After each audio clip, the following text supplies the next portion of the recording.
নমস্কার, সকলকে স্বাগত জানাই টালা টিকলি পরিবারে। সাই বাবার আশীর্বাদে আশা করি আপনারা সকলেই খুব ভালো আছেন। এই ছেলেগুলোকে যে দেখছেন, এরা হচ্ছে হরিজন পাড়ার ছেলে। আমাদের এই পাড়াটার শেষ প্রান্তে রয়েছে হরিজন পাড়া, সেখানেই তারা থাকে। এটা হচ্ছে আমাদের পেয়ারা গাছ। এই যে এটা হচ্ছে পেয়ারা গাছ, আর পাশেই দেখুন একটা আস্তাকুড়ের মতো রয়েছে। আর এই যে দেখছেন লাঠি, ঝাঁটা, একটা পেরেক দেওয়া লাঠি, এগুলো কোথা থেকে এলো? এগুলো ওই ছেলেগুলোর আশীর্বাদে এলো। ওরা পেয়ারা পাড়ার জন্য এগুলো ছোড়ে, নিচ থেকে সমস্ত কিছু কুড়িয়ে কুড়িয়ে ছোড়ে। ইট পাটকেলও থাকে, বড় বড় ইট পাটকেল থাকে। আর এই ইট পাটকেল ছুঁড়ে আমাদের জানলার কাঁচ, দরজার কাঁচ পর্যন্ত ভেঙে দিয়েছিল একবার।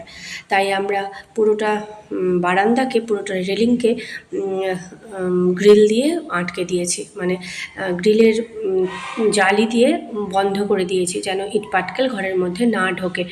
তো এই যে ওরা পেয়ারাটাকে ভাঙার টার্গেট করছে, কোথায় পাকা পাকা পেয়ারা আছে দেখছে। এবার তারা ঢিল খুঁজছে। এবার ওরা কিন্তু বুঝতে পারেনি যে আমি উপর থেকে ক্যামেরা করছি বা লক্ষ্য করছি। বুঝতে পেরে আমাকে বলছে, মাসি আমরা খেলতে যাচ্ছি, পেয়ারা পারবো না। এই যে ওরা চলে যাচ্ছে, এখন যাচ্ছে, কিন্তু কিছুক্ষণ পর আবার ঠিক ফিরে আসবে আর ফাঁকা দেখে ঢিল ছুড়বে। টিকলির হাতে এই যে দেখুন লেবু আর খোকসা। আমরা যেটা ডুমুর খাই সেটা সেই ডুমুরের মতোই, এটা জঙ্গলে হয়, একে জংলি ডুমুর বলে। এর নাম হচ্ছে খোকসা। এটা একটু খসখস করে, ডুমুরের গাটা চিকন আর এর গাটা একটু খসখসে, তাই একে খোকসা বলে। আমার এই খোকসাটা খেতেই বেশি ভালো লাগে। এই গাছটা হয়েছে আমাদের গ্রামের শ্বশুর বাড়িতে। বাবা, আমার হাজব্যান্ড, আমার শ্বশুরমশাই, আমার হাজব্যান্ডের আপত্তি সত্ত্বেও আমি গাছটাকে রেখেছি। ওরা রাখতে চাইছিল না, কিন্তু আমার এত মানে আকর্ষণ দেখে তারা আর গাছটা কাটেনি। একবার কেটে দেওয়ার পর নতুনভাবে যে গজিয়েছে সেটা রেখে দিয়েছে। সেখান থেকেই এই খোকসা আর লেবুটা এসেছে। আর সাদা জামা পরে যে ভদ্রলোক তিনি নিয়ে এসেছেন, আর পাশের যে ভদ্রলোক ছিল তিনি বাবার কাছে এসেছেন। আর এই যে আমার টায়রা টিকলি, আমার বড় মেয়েটা টায়রাটা একটু অসুস্থ, কদিন থেকেই অসুস্থ। কিছুদিন আগে টিকলি হলো, তো টিকলি অতটা ভুগেনি, কিন্তু টায়রা খুব ভুগছে, খাওয়া দাওয়া একদমই করছে না। তো আমাকে বললো, মা মোমো খাবো। তো তাই নিয়ে চলে আসলাম মোমো খাওয়াতে। এই যে দেখুন, ওকে খাবে না, এত কিছুই খায়নি আলটিমেটলি।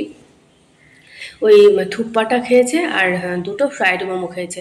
আর আমার ছোটো মেয়েটা তো একটুও ঝাল খায় না, ও সাদা মোমো খাবে, ও ঠান্ডা হওয়ার জন্য অপেক্ষা করে বসে আছে। আর এরকমভাবে টায়রার মুখ দেখছে, কি করা যাবে, ঝাল যখন খায় না।